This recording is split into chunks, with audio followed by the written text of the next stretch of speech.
All right. Hi, everyone. I'm so sorry we're a few minutes late getting started.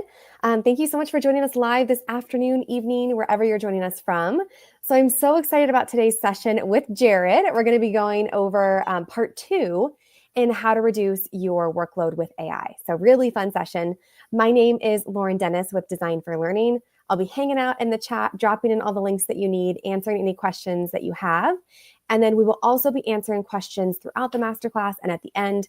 So if you have any questions for Jared, please go ahead and pop them in the chat.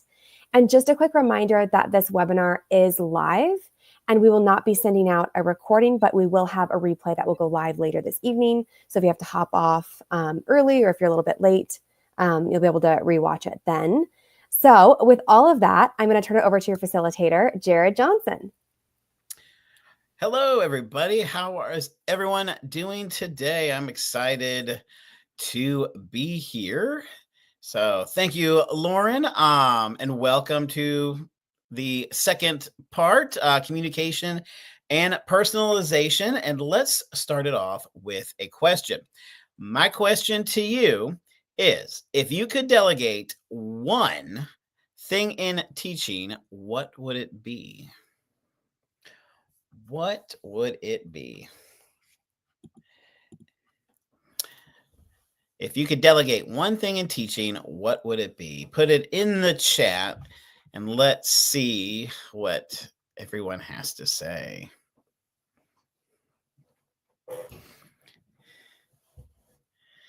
All right, I see grading. Grading is a big one. More grading, more grading.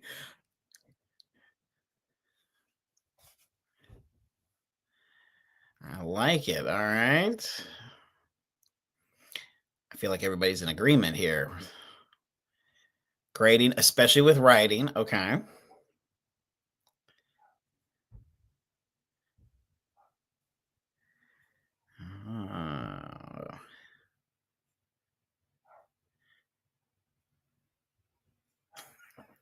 It looks like we are all in agreement. Oh, test creation. There's a new one.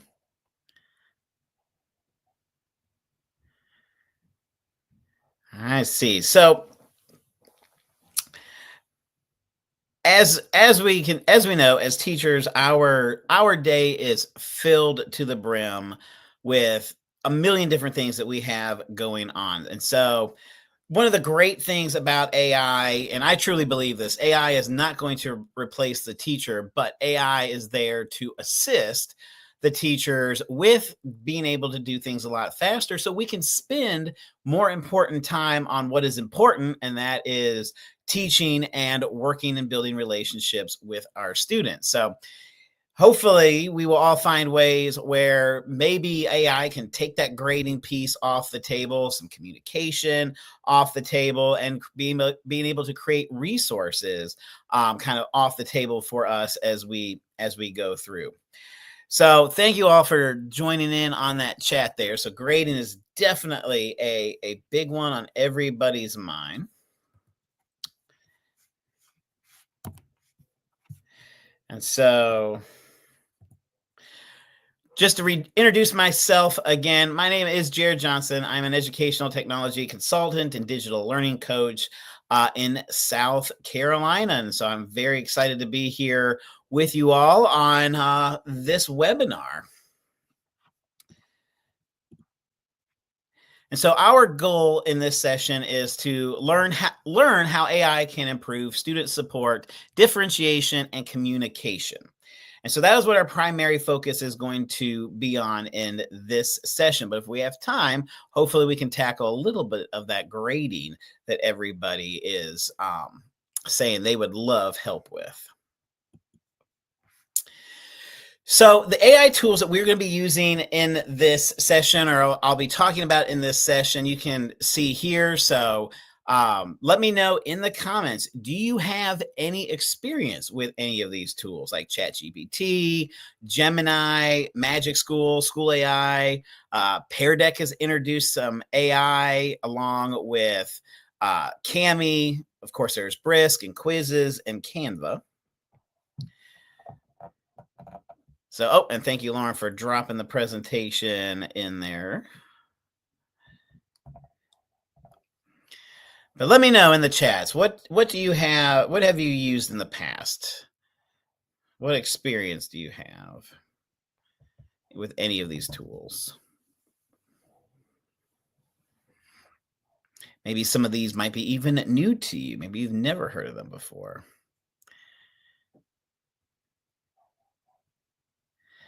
All right, I see all of the above except for Cami. I love Canva. Who doesn't?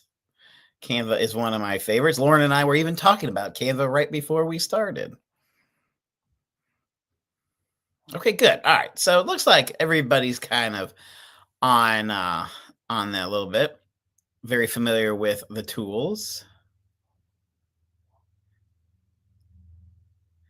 Oh, Ms. Lee, you are correct. Yeah, quizzes and Pear Deck, since they have been enhanced by AI, are even more awesome than they were in the before. So that is very true. I like that. All right. So our first topic we're going to talk about is AI for student support and differentiation. What can AI do for us when it comes to student support and differentiation? Well, one of the things it can do is it can generate study guides. It can generate study guides that we need to share with students. It could be for review. It could be for resources that we need to have in class. And it could also, be presentations. A lot of these tools that we are talking about can also generate slide decks as well. And so what you can see here is just some examples of how you can take either your learning objectives or your state standards and plug them into any of the tools like Gemini, ChatGPT, School AI, Magic School to get study guides for your content, or even, like I said, slide decks and things like that. And just to kind of show you how that works, I will show you one of my favorite ones is Brisk.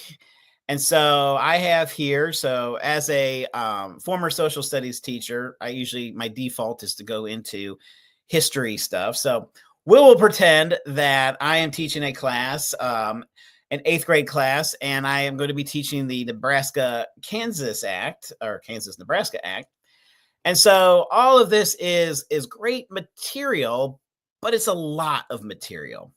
And so I want to be able to chunk it for my students. And just to kind of give you a quick example of how we can do that, I'm just going to highlight a section here, not the entire document, but you could highlight the entire document. And if you're not familiar with Brisk is a Chrome extension. And so you would install it in your Chrome web browser, and it will live at the top of your browser. And then it will also hover above websites and things that you can use Brisk on. And so for this example, I'm going to click on Brisk. I'm using the free version because that's pretty much the educational world that I live in, is got to use the free stuff. And so here you can see under Brisk, I can what I can create for free. And I'm going to say it can create a presentation, but I'm going to say I want it to create a resource. I wanted to create a resource because this web page is a little too much for 8th graders. So I'm going to create a resource here. And I'm going to say create a resource about this web page. And I will select my grade level. And we're going to Brisk it. And you'll see here that it opens up a Google Doc, which I absolutely love. My school is a Google for Education school. And so Brisk being able to open up right into Google Workspace is one of my favorite features. And you can hear my Google Hub going off right now as I say its name. But again, so you can see here, I've created a quick resource in a matter of seconds on a couple of paragraphs of the Kansas-Nebraska Act. And then from here, I can customize and change it however I need to change it. But again, really quick, I have created a fast resource. And again, you can do this with any of the tools you have available. So I know some districts and some places don't always have have some blocked and some unblocked. So if you can copy and paste it and put it into Gemini or ChatGPT, it can do the same stuff. Same thing with Magic School and School AI. Ms. Lee, you're asking, what does the paid version do that the free version cannot do? And that is a good question. I actually do not know that off the top of my hand. So if Lauren in the background can research that real quick, because I've used Brisk free version for such a long time, I've kind of forgotten which features are paid and which features are free. But you can create study guides really, really quickly, or you can create Google Docs.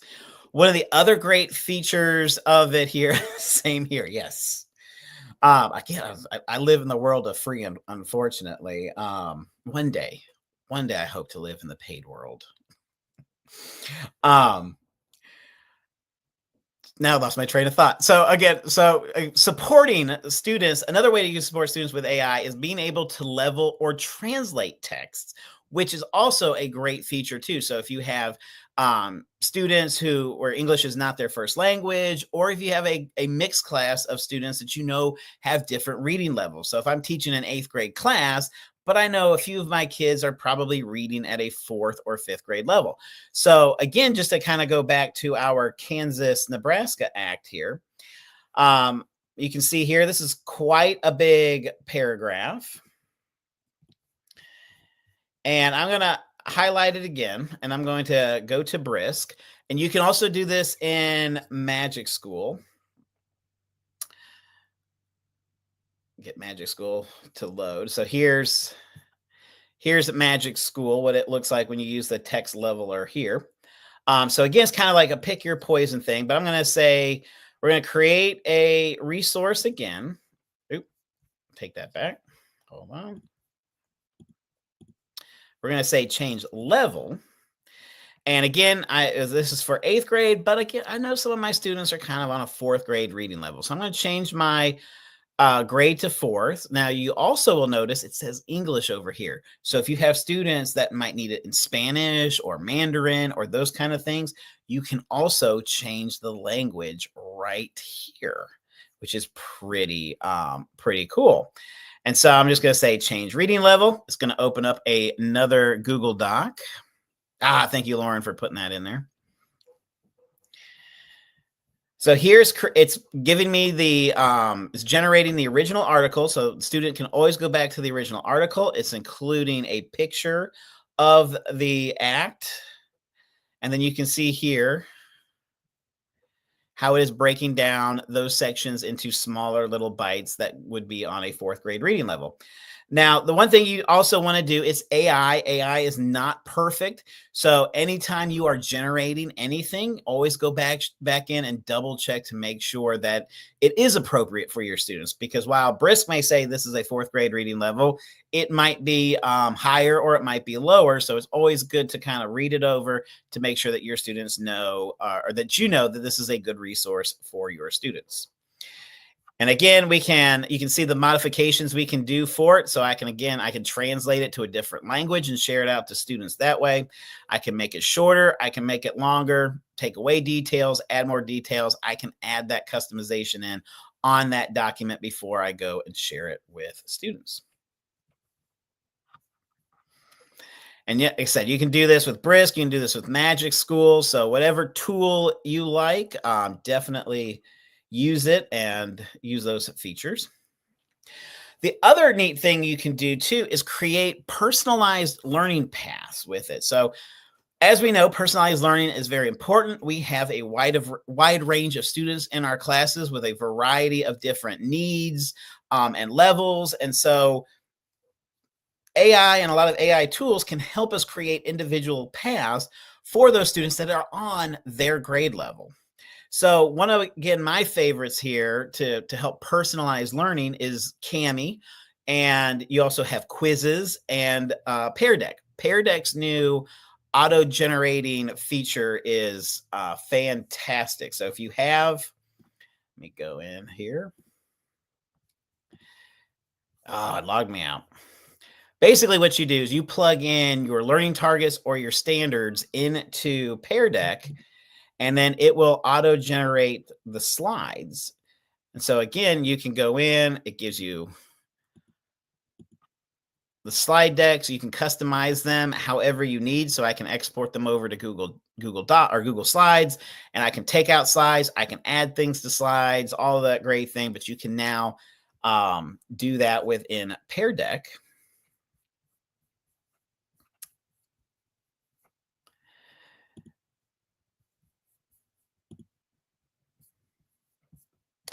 Same thing with making sure I have the right document here.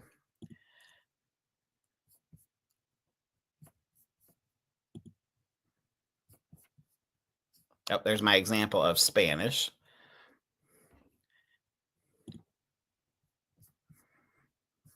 Here we go. All right, so what Cami can do, and Cami is it's a freemium type product. So if you've never heard of Cami before, the neat thing about Cami is it allows you to bring your resources, your teacher created resources, into their platform where you can add some customizations. They now have some AI features that you can use. And so you get the free version or the full version for 90 days, and then it drops you down. But if you ever want to explore what Cami is, you install the Chrome extension and create an account. And you can see here I have a Cami button automatically in my Google Docs. So I'm going to open that up. It'll convert my file for me, and this is usually pretty quick. There we go.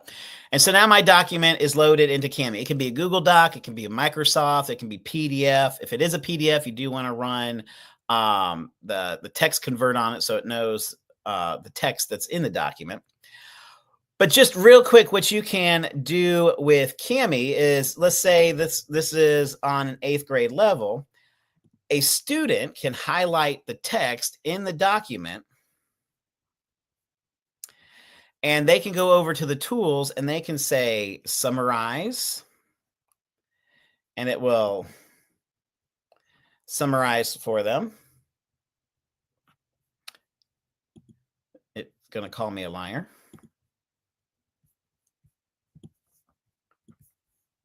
Oh, there we go.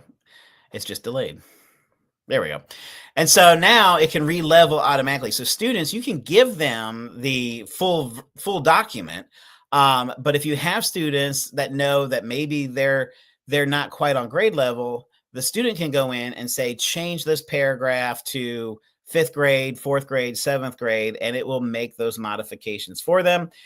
You also have the translate tool too. So again, you can upload your PDFs, your Google Docs, your any doc practically, and do the AI convert on it. You can also add AI questions. So if you wanted to do a quick formative, you can do that as well. So it can convert your current assessments using AI. It can generate new questions based on the document that you have uploaded. And you can also create them from scratch. One of the neat things when you go to generate questions is it does DOK levels.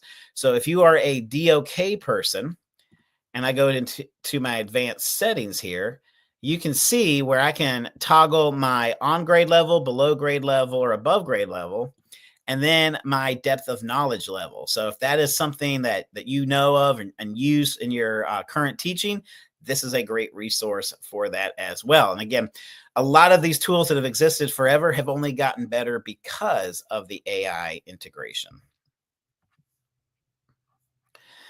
And then there's also quizzes. Quizzes is one of my favorites too. I saw some people saying that they use quizzes. Quizzes will auto-generate resources for you as well on Google Slides, Google Docs, YouTube videos, all of that great stuff.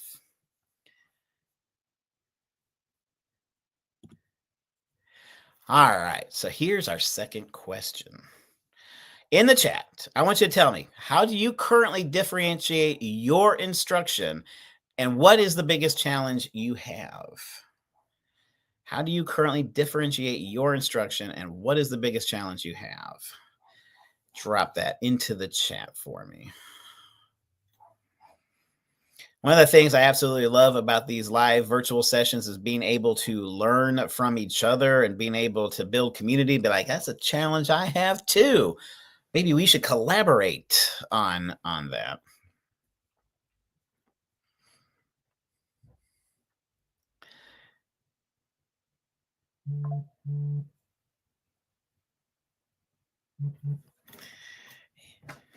How do you currently differentiate, and what is your biggest instruction?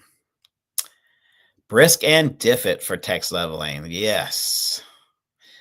I have not used Diffit yet. I've heard good things about Diffit, but I have not used it yet. By tutoring after class and modifying assignments. All right. So, Vincent, do you use AI to help you modify those assessments currently? All right. Working on one with students. And then Neva, if I'm pronouncing your name correctly, and if I'm not, I apologize. But you're saying the challenge is creating different activities for different levels and experience. It is definitely a challenge, and that's one of the great things with AI is that you can create those pretty quickly. So you're not having to do a lot of the hard work. The hard work is just finding the resource and the right tool that will modify it for you, and then being able to share it with your students in a way that works for your class, whether it's through your learning management system, or other means, QR codes, things like that, that gets them to access those documents.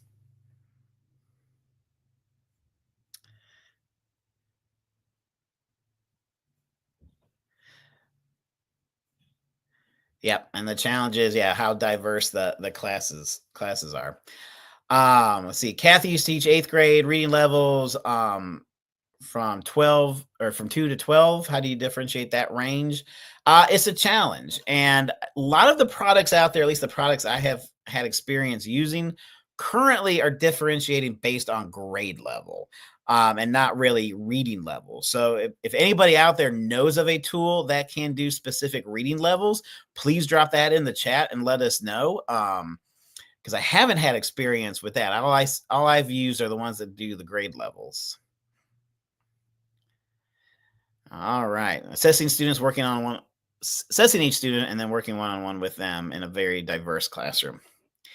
It is a challenge. And that's why I say AI is not going to replace the teachers. We need to be there in the classroom. We are the most important part. But if AI can help us in a way that helps our students, then that's what we need to do and what we need to have in our toolbox to help with our students.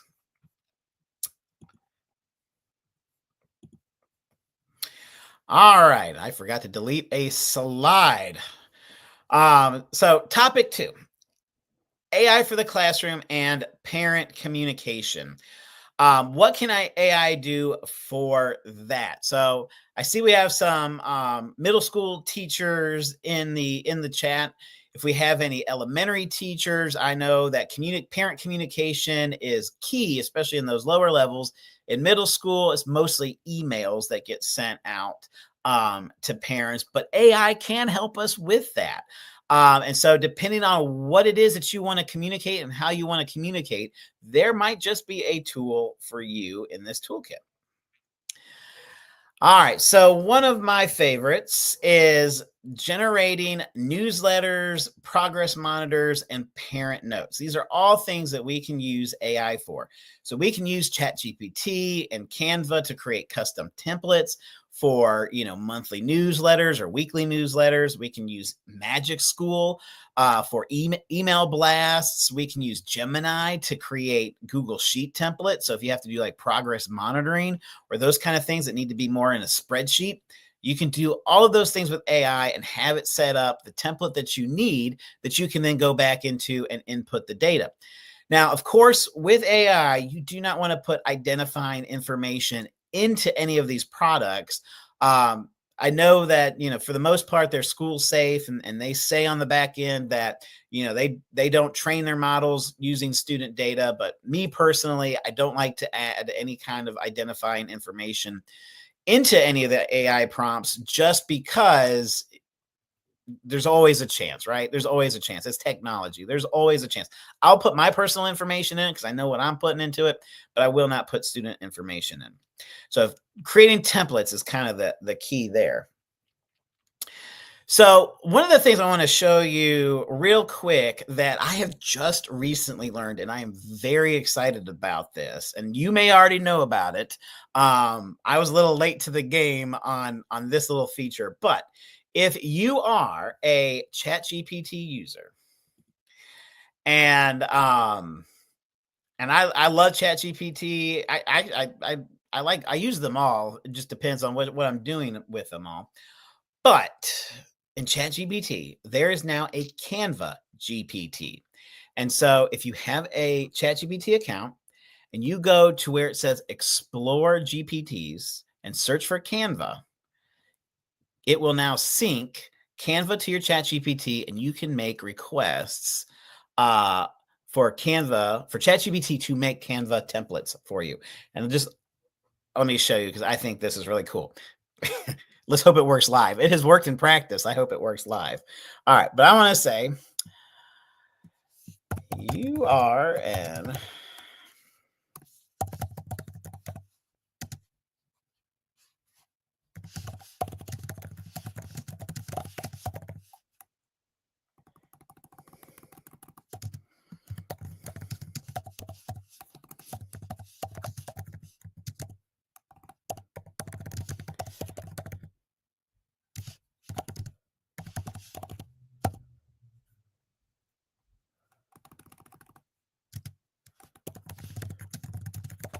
All right. So my prompt is: you are an elementary school teacher. One of my things when I'm putting in a prompt is I always want the AI to assume a role. Sometimes it does a pretty good job not having to do that, but I've kind of trained myself for the AI to assume a role. So you are an elementary school teacher. Create a monthly newsletter template for parents and students. And you can be specific. Sometimes, like, it will not do, I've tried to do like school colors and things like that. It will just tell you you can make those changes on the back end. But I'm going to go ahead and click. It's talking to ChatGPT, or it's talking to Canva, I should say.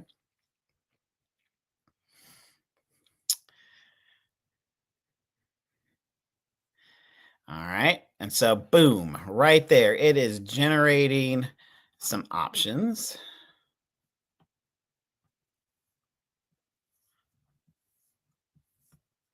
And so all of these are templates in Canva. So if you like one, all you need to do is click it, and it is going to open in Canva.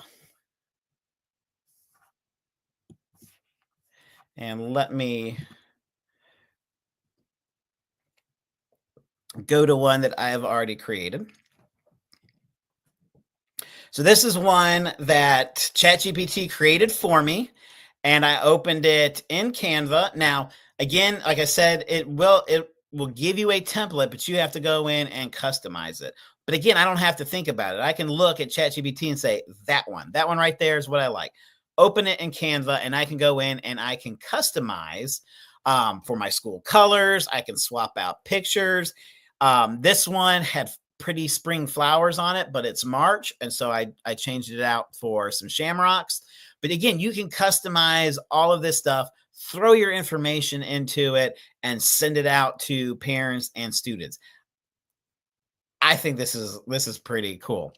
Do you have to pay for ChatGPT to get Canva?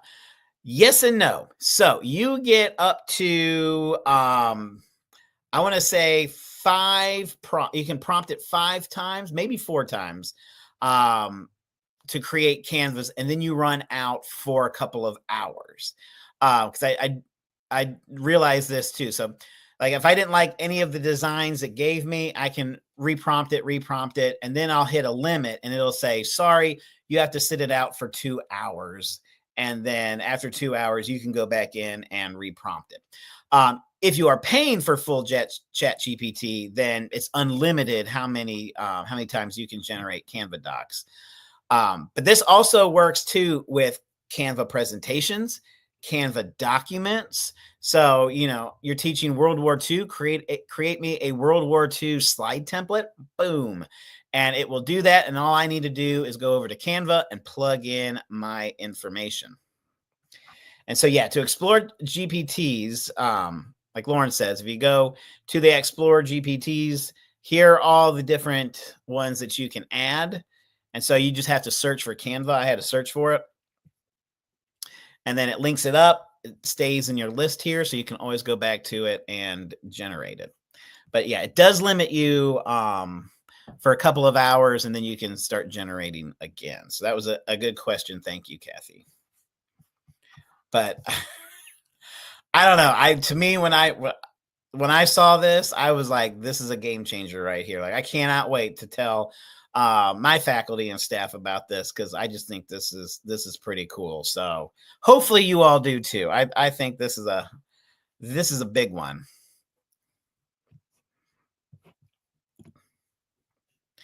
Any thoughts on that and out there? Like I said, the other ways you can generate stuff, you can generate progress monitors. So if you have to do progress monitoring, you can do that in Google Sheets. Gemini is perfect for that, ChatGPT as well. But if you are a Google for Education user, Gemini, give it the information, how you want it to set up the tables. It will generate you a few options, and then you can go in and then open it in Google Sheets, put your student information in there, share it out with your fellow faculty members that teach that student, fill it out all day long, and you have a nice template created. You can also do the same thing in Magic School. So those that are Magic School users, you can go to Magic Tools, and you just need to go down to, where's my newsletter?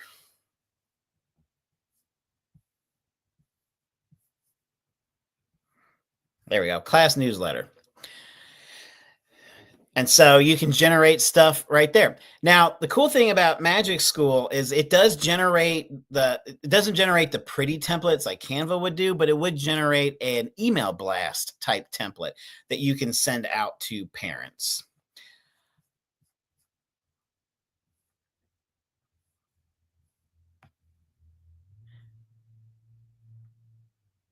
Let's see. Oh, new to you. Yes. So yeah, you can generate presentation templates. I haven't had it, at least through ChatGPT. I have not had it generate an actual presentation that I could immediately teach. It would always just generate a template. So I could say, generate a World War II template, and it would generate some things with some airplanes and patriotism and some maps and stuff on it, but it wouldn't actually put the content into it. That I would have to do on the back end. But again, for those that teach middle school, if you're looking for parent communication, Magic School, School AI have the ability to send professional emails. So you can see that you can generate a professional email to a parent or to a list of parents. You can see family email in there as well. So these are great tools that you can use to help you generate communication to parents and students when you need to. Another way that you can use AI to assist students and parents is through the creation of chatbots. One of my favorite tools is using School AI for this. They kind of pioneered the chatbot. I know Magic School has this feature as well. So again, kind of pick the tool that you are the most comfortable with. But chats are amazing to help students because if you're like me, you are one person to 25 students, maybe even more. And so being able to create a chatbot that can assist students in and during the lesson, or even after the lesson when they're at home or things like that, can be very, very powerful. And so School AI is one of my favorite tools to use. So you have a couple examples, and it gets kind of confusing. Sidekick is their chatbot that is more individualized to a student. So if you have some students who are either underperforming or maybe overperforming, and you need to give them a little bit of a boost or a little bit of remediation, a sidekick can be very helpful in providing that need or that solution to those students in your classroom. But you can also create what they call a space, and a space is where the whole class can use it. So I have used spaces in the past to, reiterate my teaching. I taught this lesson, but not everybody pays attention. And so this is a great way for them to go back in and ask questions. And the chatbots can be customized to what you want it to be. So you can tell it, do not give answers to students, only ask questions. And I'll give you a recent example. Last week, I created a space for students to use, and they were getting mad at it because it wasn't giving them the answer. They were like, "I'd rather use ChatGPT because it'll give me the answer." Well, I'm like, "Well, that's not what I wanted to do. I want you to come up with the answer, which is why it's asking you questions. So answer the questions." And they finally came to the solution. But you can customize it. You can put your state standards in there, your learning objectives, whatever information you need to have. You can put it in there, and it will chat with the students and do what you want it to do. And then student feedback is also very important. And so for those of you that were talking about grading and especially writing papers, this could be a great way to help streamline that when you're trying to provide feedback to students to save time. So what you can do is with School AI, ChatGPT, Gemini, all the tools, right? All of the tools, if you have a rubric, you can upload your rubric to the AI tool and then tell it to provide feedback on the documents that you give it. So depending on the tool that you're using, you may have to copy and paste student written work into it. Some like School AI and Magic School will accept Google Docs.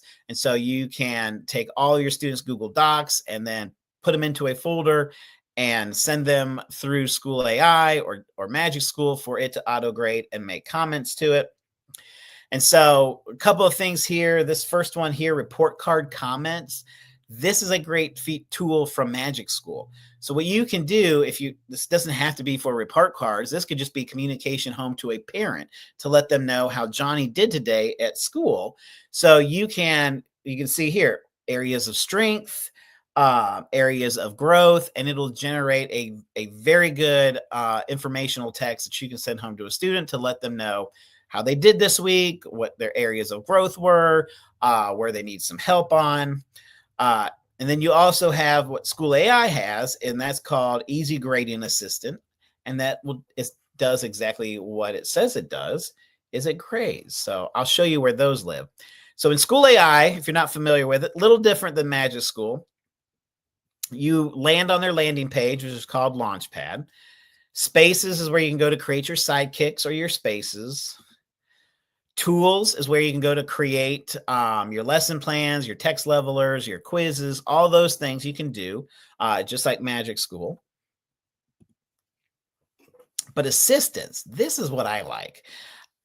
I will tell you, I run a makerspace for my school, and I'm the only person. I'm the only person that runs a makerspace. I'm the only person that I know in the area that runs a makerspace. I am by myself. And if you are one of those people who are a teacher teaching just that one content or maybe that one grade level by yourself, it does kind of feel like you are an island. And so the cool thing is School AI has assistants to help you. And so you can take a look here. There are a variety of assistants that you can use to help you along your way. If you're new to AI, that AI education coach is a really good one to help teach you about how to use AI for yourself and with your students. Field trip. Anybody, do a field trip lately and want to pull your hair out? I've done quite a few field trips. So you can see I've lost a lot of hair from that. But you can use these assistants for any other way. It is really funny because I am laughing at myself and there's nobody to know if they're laughing along with me. Anyways, grading assistant. I want to show you this one. So grading assistant is great because you can have it grade student written work. What you need to do is upload a rubric that you have created. Then once you've uploaded that rubric, it will generate it'll regenerate that rubric. So it'll break it down for itself and for you. And then you can upload student work. You can upload student work as Google Docs directly from Google Drive. You can download them as documents and upload them, or you can do PDFs. And what it'll do is it will generate, based on the rubric it gave you, feedback. And so you can look at that feedback and decide whether it's good feedback or not, and then share it with the student how you would normally share it with the student. You can leave a comment on their Google Doc, or through your learning management system. And it's a really great time saver, especially if you're teaching English or you're having students do research papers, any kind of student work. As long as you can do a rubric to it, give that a try. Oh, how would you use chatbots with parents? So that is a good question. What you can do with a chatbot for parents is if they have questions after school. So if you're like me, your child comes home with a project and very little information, right? I can go into Schoology and look at my child's Schoology, and I'm like, I'm still not understanding this assignment. And of course, your child is going to blame the teacher, right? So if you create a chatbot, you can create a chatbot for that particular project that if you posted it somewhere where the parents and students can get to it after school, it's a great way for them to go to there and ask questions like, what is my child being graded on? What is the most important part of this assignment? And be able to have that communication before they go and email you, or or the student gives them bad information and you find out later once they get their grade. So that's how I envision using chatbots for parents and for students. It would be an after school kind of thing, maybe project specific. It could be a great way to introduce yourself to students virtually. Just say, hey, this is Mr. Johnson's chatbot. Welcome to 8th grade social studies. What would you like to know? And you can give the chatbot information to answer questions about yourself as a teacher or about the content that you will be teaching. If it's the beginning of the year, directions to your room, things like that. So that's how I envision using chatbots. Vincent is asking, does the feedback include issuing a grade? So it depends on your rubric. So if you're using a point value rubric, it will grade based on the points that you give the rubric. So if you upload a 20-point rubric and it calculates that rubric to be at C level, whatever that number is, it'll calculate it. So it'll give you 15 out of 20 or 10 out of 20 along with the feedback. But again, the most important part is, you understand that student, their writing, maybe you've already read it ahead of time. And so hopefully the AI is agreeing with you in the feedback and you're not just sharing feedback that you don't know that isn't necessarily true or not.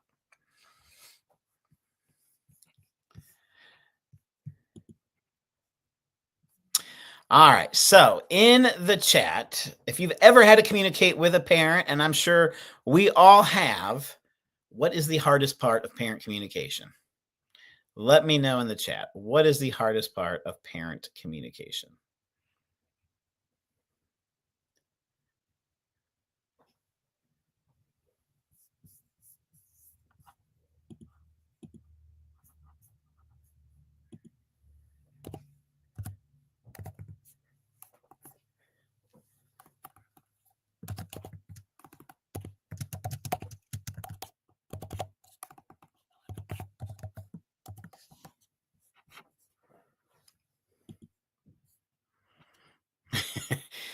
Getting them to respond and actually read responses back. Yeah, getting the right tone, proper tone and expression.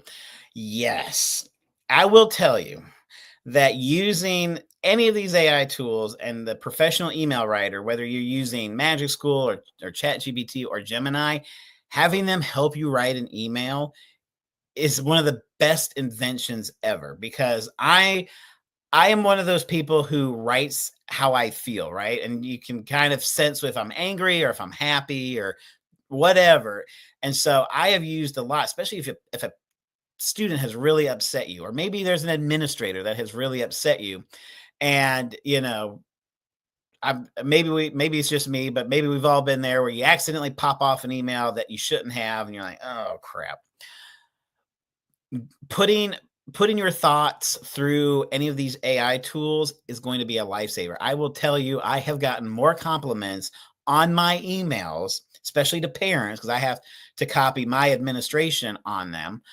Anytime that I've had to communicate with a parent and I copied my administrators on it, I have gotten feedback from my administrators saying it is the most professional email they've ever seen. Or also too, oh, I didn't know you were capable of writing such a great email. That was so professional. You know what you're doing. So that is how that's I love the email stuff for that, because yeah, it can help you change your tone and clear expressions. The other thing is too, you can say, please give me ideas on how to help the child, or help me generate ideas for the parent to help me help their child. And it'll give you some options, and then you just kind of copy and paste what you want, put it in your email, and send it along. Yes, parents do often feel defensive about their kids. And so if you can take out the emotion, and especially if you can offer help, if you're great at writing email, then great. But if you're like me and you need a little bit of help, or a way to take out the emotion, and offer some ideas that maybe you're not thinking of at that very moment, these AI tools can be a huge help with that.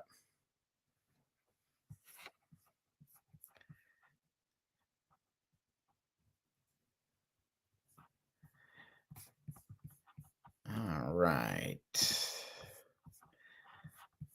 Has anybody used any of these AI tools for parent communication? Has anybody tried any of these, to clear up an email or to write an email? Has anybody done that yet? And if you have, did you have success with it? Did you not have success with it? Tell me about it. Have you used any of these tools? Like I said, you got Magic School Professional Email, Email Responder, Family Email. All right, yeah, copy and paste all my emails into ChatGPT and ask for tone. Uh-huh. All right, some people saying no. It's a if you haven't tried it before, I highly encourage you to give it a try, because it is a good resource there. Yeah, getting on the same page with solutions to issues. Yeah, all of that stuff can be good. Use Magic School for report card comments. Awesome. Made the made those challenging comments into with a positive tone. I love it. I love it. Use it for an intro email for a soccer team. I always ask it for a joke, because again, like some people are saying, especially if you have to send something out building wide, I love to include a funny joke, or something like that. And so you can tell the AI tool, add a joke to the beginning of this email that would get everybody to laugh. And so those are always fun too, to add some levity into your emails. Yes, you are correct. You do not want to add names or specific details. So yeah, usually you want to keep it generic. So you just say, "Help me craft an email to a parent about their child who made the wrong decision in class. Maybe they touched another student, or said an ugly word, or something like that, or maybe they're just having challenging behaviors." Yeah, you want to keep it generic, because you do not want to put personal information into any of these AI tools, um, just for that purpose. But sometimes you can be like specific to a point, to like, yeah, they dropped a couple curse words, or they were inappropriately touching each other in the middle of my lesson. Please help me craft an email with some ideas for the parent to help me with that. So very good, very good.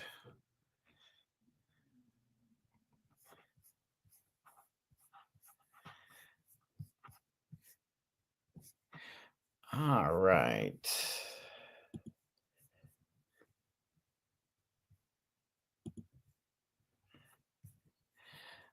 I'm gonna see. We have a moment, just because some of the questions about grading.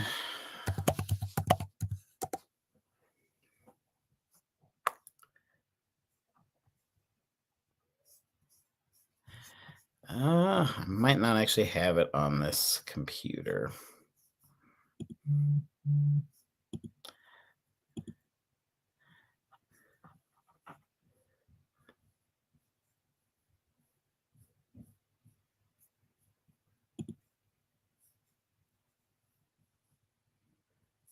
Yep. Unfortunately, I do not have it on this computer. I was hoping I had the rubric and the student samples on this computer, and unfortunately, I do not. But if you have a rubric and you have some student samples that you can share, definitely put it into School AI and see whether or not you like the way it grades and provides feedback. That's the best way to learn any of these tools, is to give them a try and see whether or not you like the results of them. So as we wrap up, just to kind of talk about that, again, AI, I personally don't believe that AI is going to replace teachers, not in the slightest, because we are there to be in the classroom to assist these kids in every way that we can.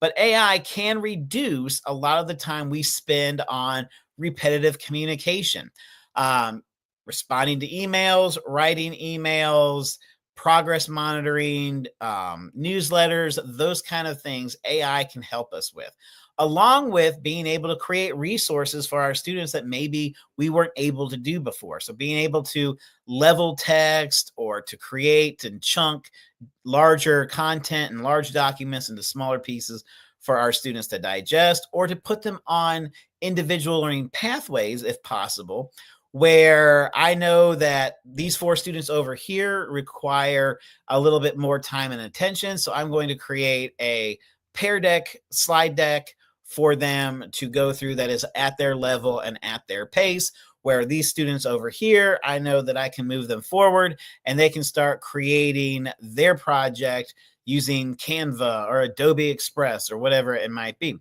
And it frees us up to have more meaningful communication with, or interactions with, the students, instead of trying to do all of that admin work of trying to write lesson plans, sitting there at the computer to respond to an email, or all the things that take up a lot of time. We can try to use these AI tools to give us back a lot of that time that we can spend working with students, or just being able to give ourselves a break on a planning period or a lunch without having to stress about the next class that's coming up. Did I do this? Did I do that? Do I have enough copies of this or that?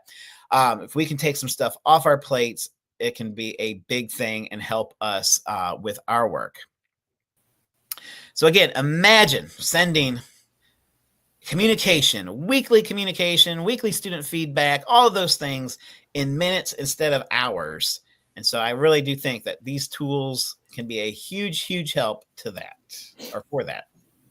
And Lauren is back. Uh-oh. Yeah, I'm back.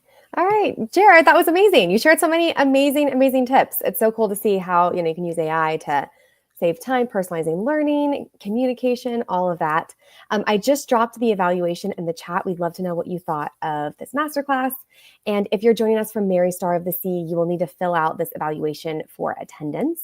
So I'm just going to go ahead, Jared, and share my screen. Go ahead and pop any questions that you have in the chat for Jared. We have a few more minutes.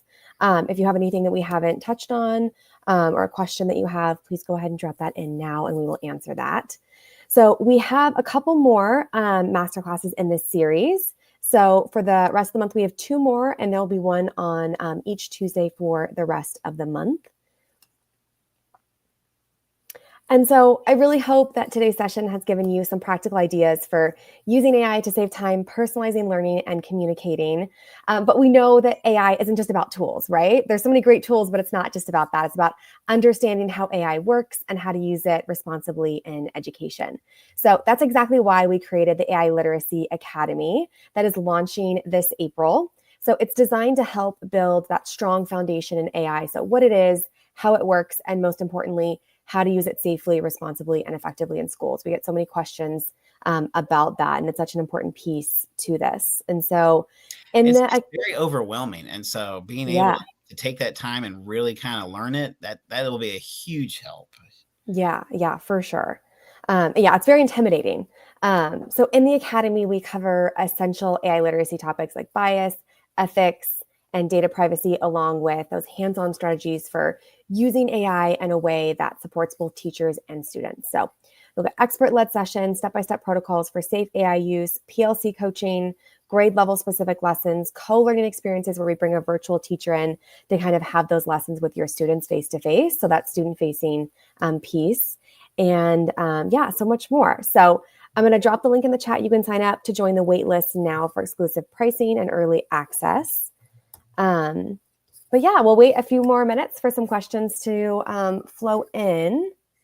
I think there's one from Mantis. Yes, and that is a good question. Is everything that AI does need to be reviewed, or are there areas where you can just interact, where you let it interact with students with minimal supervision? That's a good question. It depends on the tool that you're using. For example, I will trust when I create the chats with School AI. I feel like I can trust that because I have created it. I've programmed it to do what I want it to do. Now it does let me track what the students are doing, so I can always go back in. It will flag if students are trying to misuse it in any way, but I feel like I can turn that loose and kind of check on it from time to time.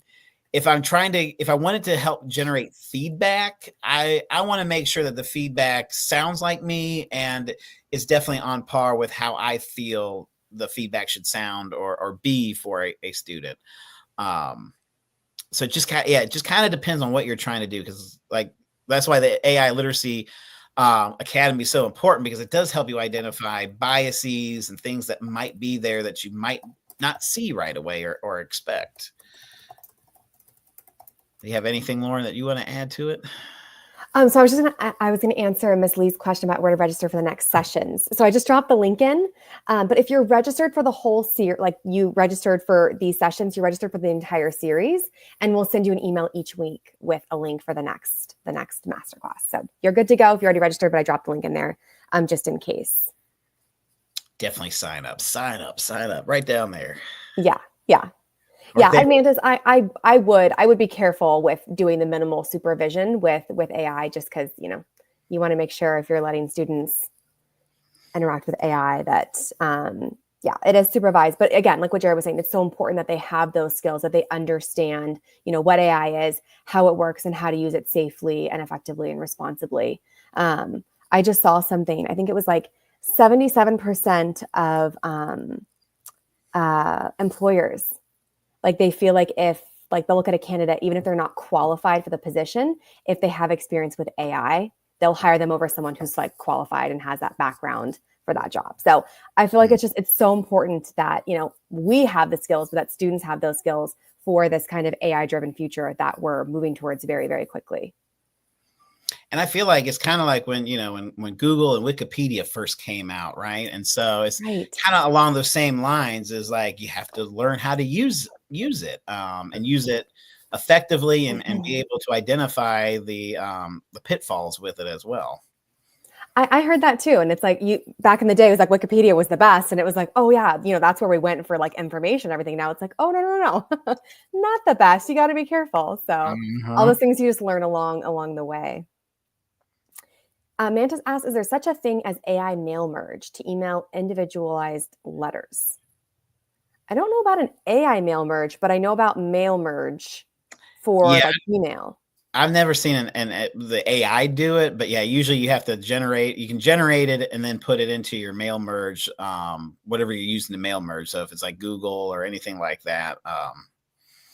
Yeah. And I think it's the one I use is YAMM, YAMM.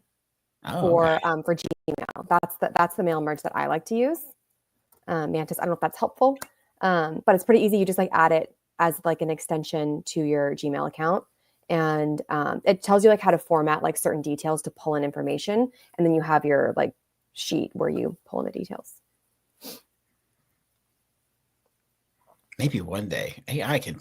I know. I was watching like you with Canva and ChatGPT, and I so badly want it to just like populate the information though too. Like even in Canva, I'm always like, why can't, like if I create a slide deck, like why can't I just have my information in it? I want it all in one go. So I'm like, one day they're going to figure it out. I think it's coming. It's just not there yet. Like being able to build the template to me has just been like, because I don't know about you, but I stress over finding the right template for anything and everything. Same. I can spend like 30 minutes and like, just pick one. It's not that big of a decision. Just pick one. It gives me a choice of 4 or 5.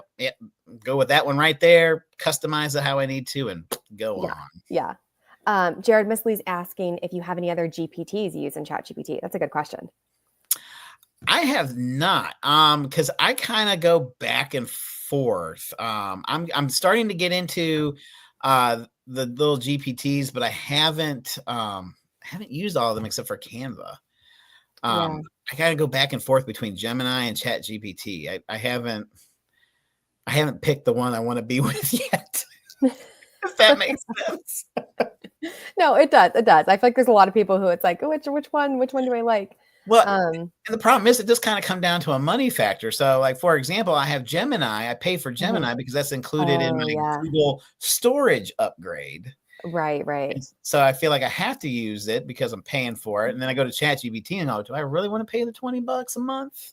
Yeah, I know it all adds up.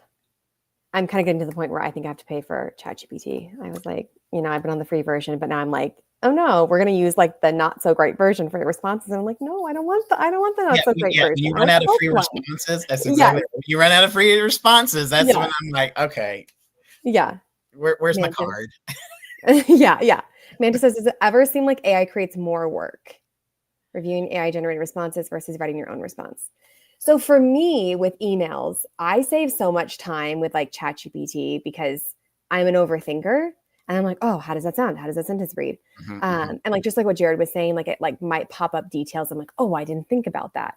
So it just gives you that starting point, which I feel like is so helpful. Like outlines, just different things. It gives me that starting point that I can then go in and adjust and like customize from there and like add in my own, tone and things like that. Even though I feel like ChatGPT has gotten pretty good at like kind of using my tone, it's kind of scary. So I don't personally feel like that, but I could see how it could feel like that to somebody. One of the things I have found that has saved that's really not really saved me time, but has got me Mhm, thinking is when mhm. you write a prompt in ChatGPT and you ask it to ask you clarifying questions. Mm, Like to me, it's mind boggling. Like it's like, oh, that's a good question. I didn't think about it like that. And so then you yeah. write your response to it, and then it responds back.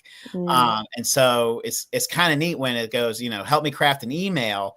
Ask me any clarified questions you have, and it'll say, did mhm. you think of this? Did you think of that? Yeah. Or maybe you should try something. And then it's like, oh, okay, well, add that to it. Yes, no, or whatever. And then it Right. really will build a really nice response, and it does save you time. And then it, like Yeah. I said, it makes you it will come up with things that you didn't even think of. Right. Right. Yeah, for sure. And I do feel like Mantis, like with ChatGPT, when I first started using it versus now, I feel like it is just kind of like that time and it like gets used, like it learns you basically, which again, kind of creepy, but um, it really like takes on that tone. And I feel like you have to like change less and less, if that makes sense. Like you get better responses. We're like, oh, okay, yeah, that's what I'm looking for. Because before it used to be like, no, no, no, no. I literally say like, no, that's not what I'm looking for. What I'm looking for is this. So I feel like the more you do it, like the more it kind of refines that whole process and it gets quicker and easier to kind of get what you want on that first go and then take it and like personalize it from there. Yes, But yeah, that's a fair question, Mantis. and it does remember things that you don't even think about. Yeah. Yeah. One helpful thing I saw too was like putting in like a sample of your writing and saying like, here's how I write. I want you to write like this. So Hmm. that's really helpful too. And just said so maybe it is just a more pleasant process more than the time saving. Maybe, Maybe, yeah. maybe. I will say when it comes to image generation, it does take me a long time to go through image generation because when Yeah. I'm using Adobe Express or any of those tools when I want to generate an image, I know what I see up here that I want, and that Right. will take me forever to find an image that I actually say, yep, that's it. I want to go with it. Yeah. Like Canvas. this background behind me Mhm. took longer than a minute to to generate because I'm like, nope, I don't like that one. Nope, don't like that one. Yeah. Canva's Dreamlab is pretty good, but I do feel like I get some really weird things where I'm like, huh, not Hmm. sure how you got that from the prompt I gave you. Um, okay, well, I think those are all the questions. Yes, agree. Yeah, Mantis agrees about image generation can burn hours. Yeah. So that one's not very, yeah, that one's not a time-saving one. Yeah. But okay, well, thank you everyone. Thank you for engaging in the chat. Jared, thank you so much for your time. You shared so many just amazing, amazing tips, and it's so helpful to see like Canva, that new interaction, that integration with ChatGPT is really cool. So thank you everyone for your time joining us live. We'll be back next Tuesday, and we'll send you all the details in your email. So thank you so much. Have a good night.